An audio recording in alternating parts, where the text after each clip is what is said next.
السلام علیکم لسنرز، اردو کہانی لائف میں آپ کا خوش آمدید۔ آج جو ناول میں پڑھنے جا رہی ہوں اس کا نام ہے عہد انتقام اور اس کی رائٹر ہیں علینا خان۔ سردیوں کا آغاز تھا اور کراچی شہر میں کوئٹہ کی طرف سے آنے والی سرد ہوائیں چل رہی تھیں، جہاں سب لوگ اس موسم سے لطف اندوز ہو رہے تھے۔ وہاں وہ ساحل سمندر کے کنارے کھڑا ماضی میں کھویا ہوا تھا۔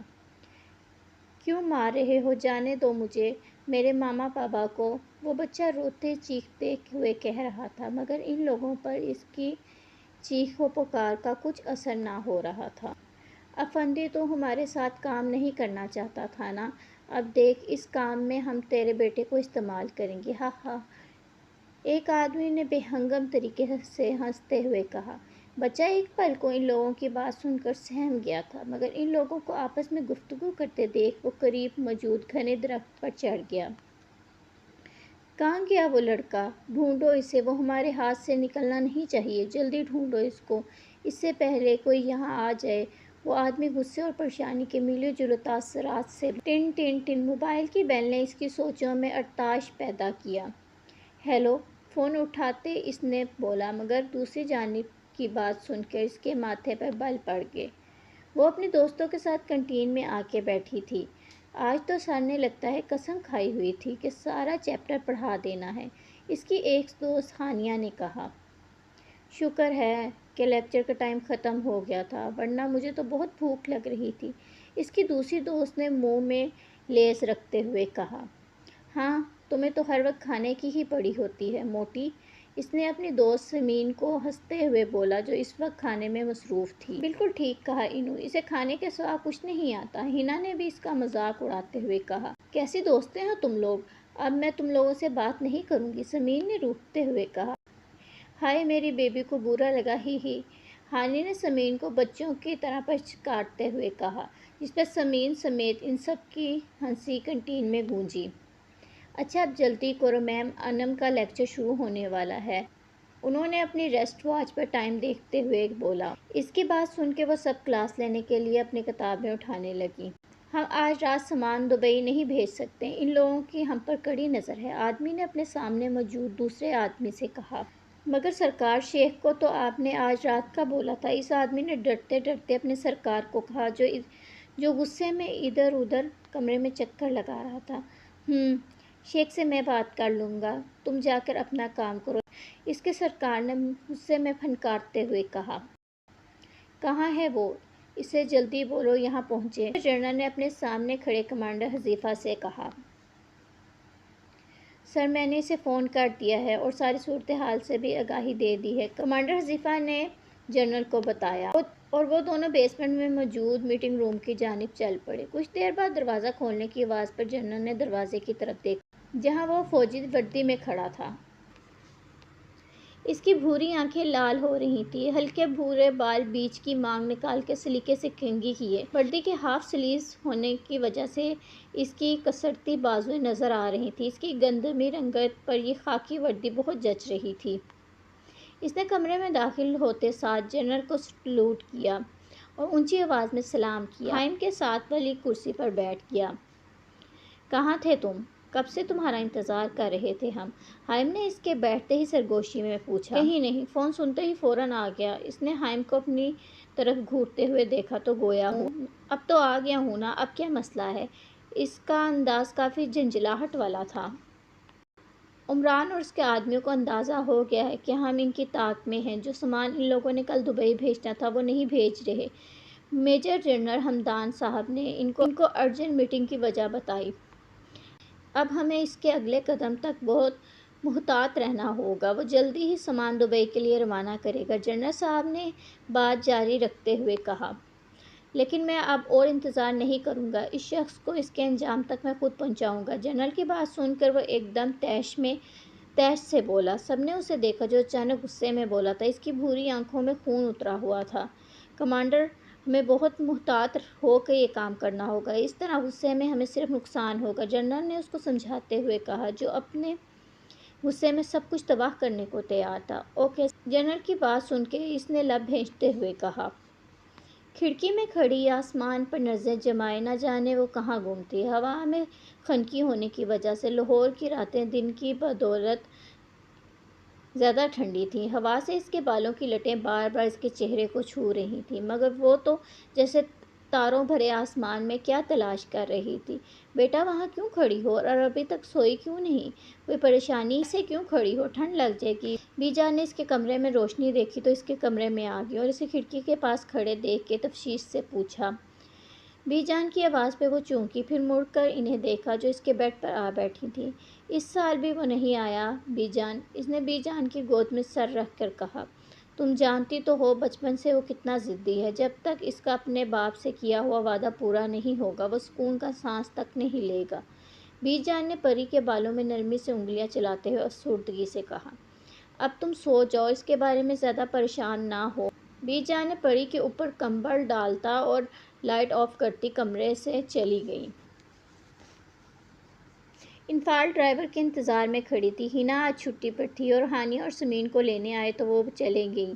ابھی وہ واپس یونی کے اندر جانے لگی کہ ایک گاڑی یونی کے گیٹ پر رکی۔ اس نے حیرانی سے کار میں موجود افراد کو دیکھا۔ اب کیا ایسے ہی منہ کھولے کھڑی رہو گی یا گاڑی میں بھی بیٹھو گی؟ ہانی نے انو کو اس طرح شاکڈ ہو کر منہ کھولے دیکھا تو ہلکا سا مسکرا کے بولا، بھائی آپ کب آئے؟ پتہ ہے میں کب سے آپ کا ویٹ کر رہی تھی۔ انو نے اس کی گاڑی سے نکلنے پر اس کے گلے لگتے ہوئے کہا۔ اچھا اب زیادہ مسکے نہ لگاؤ اور چلو پیچھے بیٹھو، مباسل کو بھی ڈراپ کرنا ہے، حائم نے انفال کے سر پہ آہستہ سے چپت لگاتے ہوئے بتایا۔ انفال مباسل کا نام سن کر اپنی اختیاری پر کچھ شرمندہ ہو کر گاڑی میں بیٹھی۔ السلام علیکم۔ مباسل نے ایک نظر اس پر ڈال کے اپنے مخصوص انداز میں سلام کیا۔ حائم نے انفال کے بیٹھتے ہی گاڑی سٹارٹ کی۔ انفال جو حائم سے باتیں کرتے ہوئے کب سے مباسل کو دیکھ رہی تھی، جو ونڈ اسکرین سے باہر نظریں جمائے ہوئے تھا۔ بھائی کیا فوج کے لوگ مسکراتے نہیں ہیں؟ انفال نے مباسل پر چوٹ کی تھی اور یہ بات وہ سمجھ گیا تھا کیونکہ انفال کی باتوں کا جواب حائم ہنستے ہوئے ہی دے رہا تھا۔ تمہیں کس نے بولا یہ؟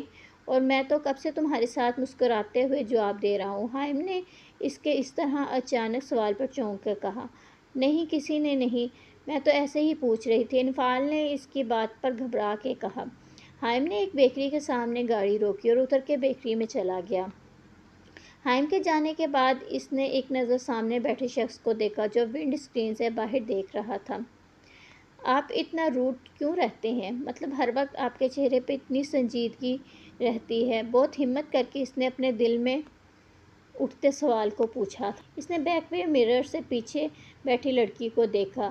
آپ کو ایسا کیوں لگا؟ مباسل نے سرد مہری سے کہا۔ کیا آپ کسی سے محبت کرتے ہیں؟ کیا ہے؟ وہ خود بھی نہیں جانتی تھی اس نے یہ سوال کیوں کیا ہے۔ ہاں، جواب کچھ سیکنڈ بعد آیا۔ اس کے ہاں کہنے پر انفال کے اندر کچھ ٹوٹا تھا۔ رخ موڑ کے وہ باہر بیکری کی طرف دیکھنے لگی جہاں سے حائم اب کچھ شاپر پکڑے اندر آ رہا تھا۔ یہ لو تمہاری چیزیں۔ حائم نے گاڑی میں بیٹھتے سامان اس کو دیا اور گاڑی سٹارٹ کرنے لگا جب اس کا ڈیش بورڈ پر پڑا موبائل بجا۔ بیک وے مرر سے مباسل نے ایک نظر اسے دیکھا جو لیلن کے پرنٹڈ سوٹ میں دوپٹہ گلے میں سٹولر کی طرح لیے ہوئے تھی۔ سفید رنگت، کھڑی ناک، انابی لب، گھنے کالے بال اور بھوری آنکھیں جو اس کی بات سن کے اداس نظر آ رہی تھیں۔ اپنے اوپر کسی کی نظریں محسوس کرتے اس نے سر اٹھا کے مرر میں دیکھا۔ ایک پل کو دونوں بھوری آنکھیں ملی۔ مباسل نے فوراً اپنی نظروں کا رخ موڑا، نہ جانے وہ ان آنکھوں میں دکھ نہ دیکھ سکا۔ ہمیں ابھی واپس جانا ہے، حائم نے فون بند کرتے مباسل کو کہا۔ ٹھیک ہے، اس نے بولا۔ انفال کو گھر ڈراپ کر کے وہ واپس چلے گئے۔ سارا سامان آج رات کراچی پورٹ سے دبئی بھیجنا ہے اور دھیان رہے کسی کو بھی اس کا پتہ نہ چلے۔ وہ اپنے سامنے کھڑے آدمیوں سے بولا۔ سرکار، اگر پھر وہ لوگ ہم تک پہنچ گئے تو؟ ایک آدمی نے ڈرتے ہوئے کہا۔ نہیں پہنچیں گے، آج رات یہ سب دبئی بھیجنا لازمی ہے ورنہ شیخ ہمیں چھوڑے گا نہیں۔ اب تم لوگ دفعہ ہو اور کام پورا کرو، جاؤ۔ عمران نے اپنی بات مکمل کرتے آخر میں غصے سے ان آدمیوں کو کہا۔ نوجوانوں، آج کی رات ہمارے لیے بہت خاص ہے۔ آج ہم اس عمران کو رنگے ہاتھ پکڑیں گے، جنرل نے اپنے سامنے موجود فوجی جوانوں سے کہا۔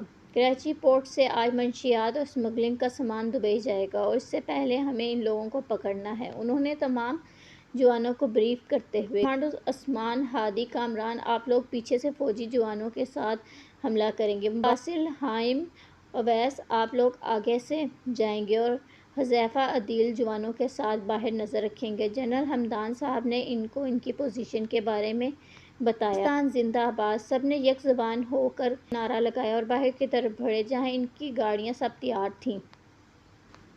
دادا جان، بس آپ اسے اب واپس بلا لیں۔ اتنے سال کیسے کوئی اپنوں سے دور رہتا ہے؟ وہ عمیر صاحب کو چائے دینے آئی تھی۔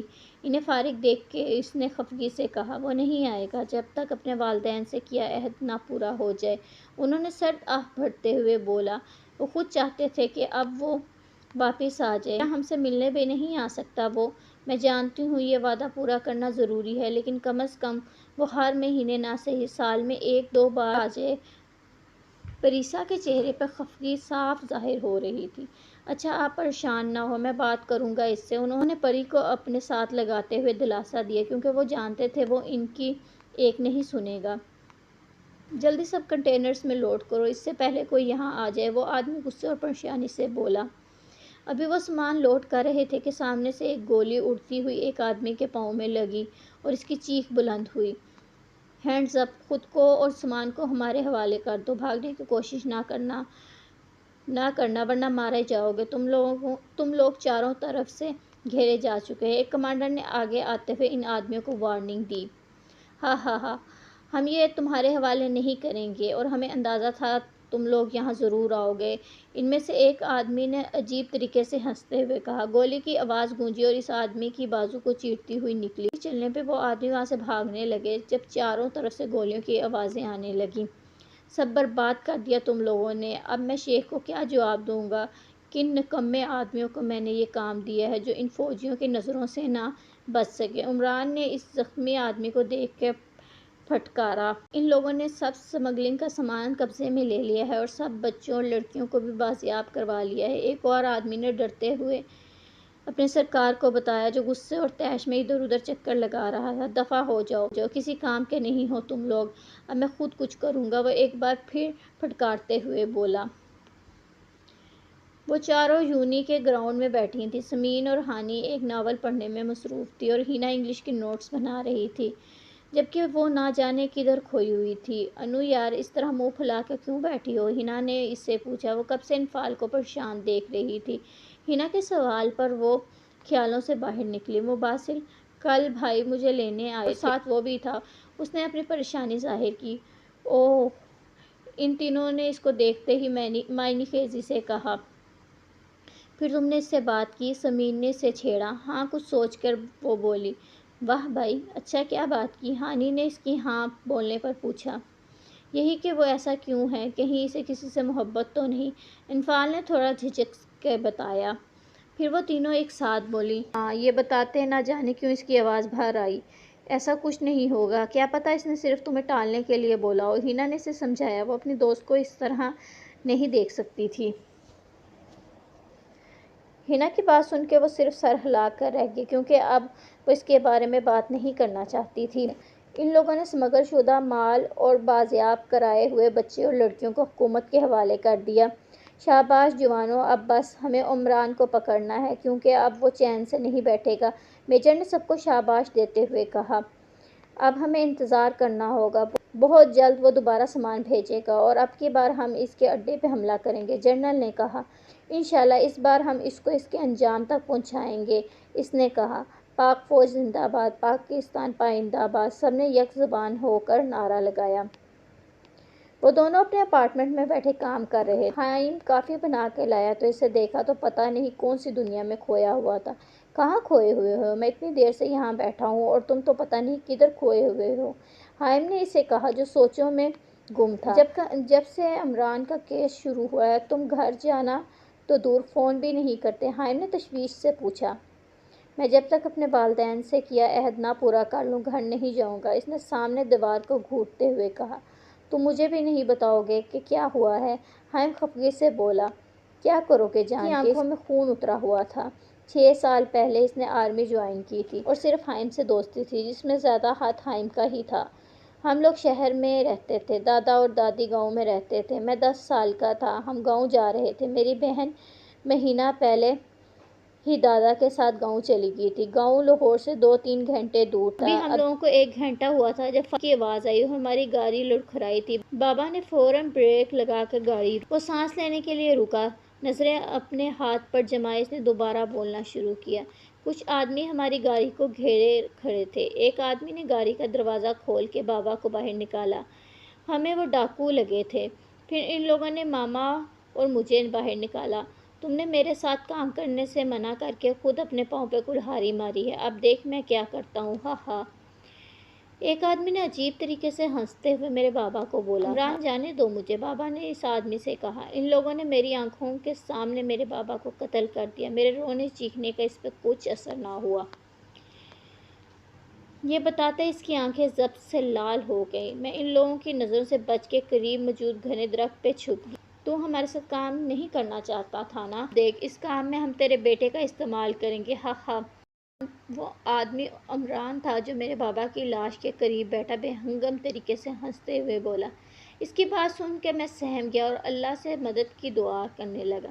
وہ اور اس کے آدمی مجھے ڈھونڈ رہے تھے کہ سامنے سے ایک پولیس موبائل جو وہاں گردش کر رہی تھی پہنچ گئی۔ ان سب لوگوں کو گرفتار کر لیا۔ یہ دیکھ مجھے حوصلہ ہوا اور میں اپنے بابا ماما کی لاش کے پاس آیا۔ بیٹا ہمیں بتاؤ کیا ہوا ہے آپ کے ساتھ؟ ایک پولیس والا میرے پاس آ کے بولا تو میں نے روتے ہوئے سب کچھ بتا دیا۔ پولیس والوں نے مجھ سے میرے گھر کا نمبر مانگا، ڈیڈ باڈیز ہمارے گھر پہنچا دی۔ ہمارے گھر کو رہام مچ گیا۔ میری بہن جو ماں باپ کا انتظار کر رہی تھی ان کی لاشوں کو دیکھ کے ہوش کھو بیٹھی۔ ماما بابا کی ڈیتھ کے بعد مجھے اور میری بہن کو دادا دادی دوسرے شہر لے گئے۔ میرے دادا اور دادی نے ہم دونوں بہن بھائی کو بہت مشکل سے سنبھالا تھا۔ ایک بار میں نے دادا سے پوچھا تھا، ماما بابا اتنی جلدی کیوں چلے گئے؟ سب لوگ کیوں اس دنیا سے چلے جاتے ہیں؟ تو دادا نے کہا، بیٹا ہم زندگی جیتے ہیں لیکن صرف مرنے کے لیے۔ یہ دنیا فانی ہے، کوئی یہاں ساری عمر نہیں رہتا، ایک دن سب نے جانا ہوتا ہے۔ اللہ نے ہمیں اس دنیا میں اپنی عبادت کے علاوہ کسی نہ کسی نیک کام کے لیے اس دنیا میں بھیجا ہے۔ اس دن میں نے عہد کیا کہ میں اپنے ماں باپ کی موت کا بدلہ اس ظالم انسان سے ضرور لوں گا تاکہ وہ دوبارہ کسی بچے کے سر سے ماں باپ کا سایہ نہ چھینے۔ کیونکہ عمران اپنے سورسز ہونے کی وجہ سے جیل سے باہر آ گیا، میں نے اس دن اپنے بابا سے عہد کیا کہ میں ان کے قاتل کو اس کے انجام تک پہنچا کے ہی رہوں گا۔ حائم نے اسے دیکھا جس کی آواز رند گئی تھی، مگر وہ کمال ضبط سے آنسو روکے ہوئے۔ باسل نے اپنی بات ختم کر کے حائم کی طرف دیکھا۔ آنکھوں میں اس کی بات سن کے نمی آ گئی۔ وہ اٹھا اور باسل کو گلے لگاتے ہوئے بولا، میں ہمیشہ تمہارے ساتھ ہوں، اللہ تمہیں تمہارا عہد پورا کرنے کی ہمت عطا کرے، آمین۔ وہ یونی سے واپس آ رہی تھی جب ڈرائیور نے اچانک گاڑی روکی۔ سڑک تقریباً سنسان تھی۔ بھائی گاڑی کیوں روک دی؟ اس نے پریشانی سے پوچھا۔ میڈم شاید پیٹرول ختم ہو گیا ہے، ڈرائیور گاڑی چیک کرتے ہوئے بولا۔ 10 منٹ گزرے تھے، بابا کو فون کر کے دوسری گاڑی بھیجنے کا بول دیا تھا، تبھی ایک کیری ڈبہ وہاں آ کے رکا اور چند نقاب پوش آدمی اس میں سے نکلے۔ گاڑی کا دروازہ کھول ورنہ ہم تجھے مار دیں گے، ایک نقاب پوش آدمی نے ڈرائیور سے کہا۔ یہ سن کر پیچھے بیٹھی انفال ڈر گئی تھی۔ کچھ دنوں سے اسے محسوس ہو رہا تھا جیسے کوئی اس پر نظر رکھے ہوئے ہے، لیکن ان لوگوں کو دیکھ کر صحیح معنوں میں اسے زمین اپنے پاؤں سے نکلتی محسوس ہوئی۔ کون لوگ ہو تم اور کیوں دروازہ کھولیں ہم؟ وہ ہمت کر کے بولی۔ اے لڑکی، تو اپنی زبان بند کر اور چپ چاپ گاڑی سے اتر، ایک آدمی نے غصے سے بولا۔ جب ڈرائیور نے دروازہ نہیں کھولا تو ایک آدمی نے گاڑی کے ٹائر پہ فائر کیا۔ اب اگر دروازہ نہ کھولا تو یہ گولی تیرے بھیجے میں اتار دوں گا، وہ آدمی طیش میں ڈرائیور سے بولا۔ اس کی دھمکی دینے پر ڈرائیور اور اس کی روح کانپ گئی۔ بھائی آپ دروازہ کھول دیں ورنہ یہ لوگ ہمیں مار دیں گے، انفال نے ڈرتے ہوئے کہا۔ ڈرائیور کے دروازہ کھولنے کی دیر تھی، ان آدمیوں نے ڈرائیور کو گلے سے انجیکشن لگا کے بے ہوش کر دیا اور انفال کے منہ پر رومال رکھ کے اس کی آواز بند کی تھی جو چیخنے لگی تھی، اور اسے اٹھا کے گاڑی میں ڈال کے لے گئے۔